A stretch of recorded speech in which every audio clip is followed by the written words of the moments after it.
നമസ്കാരം. കുവൈറ്റിലെ തീപിടുത്തത്തിൽ മരണപ്പെട്ട 31 പേരുടെ മൃതദേഹങ്ങൾ കൊച്ചിയിലെത്തിച്ചു.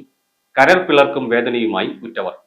23 മലയാളികളുടെയും 7 തമിഴ്നാട് സ്വദേശികളുടെയും ഒരു കർണാടക സ്വദേശിയുടെയും മൃതദേഹങ്ങളാണ് അല്പം മുമ്പ് കൊച്ചി അന്താരാഷ്ട്ര വിമാനത്താവളത്തിൽ എത്തിച്ചിട്ടുള്ളത്. മുഖ്യമന്ത്രിയും മന്ത്രിമാരും ചേർന്ന് മൃതദേഹങ്ങൾ ഏറ്റുവാങ്ങി.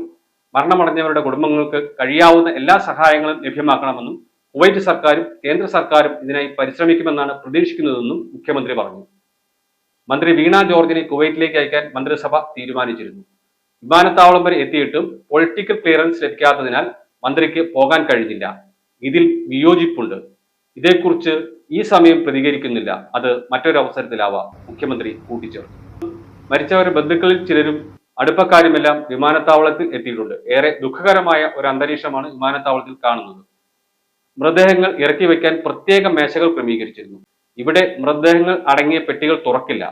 പരമാവധി വേഗത്തിൽ മൃതദേഹങ്ങൾ വീടുകളിലേക്ക് എത്തിക്കുന്നതിനുള്ള ക്രമീകരണങ്ങളും വിമാനത്താവളത്തിൽ സജ്ജീകരിച്ചിട്ടുണ്ട്.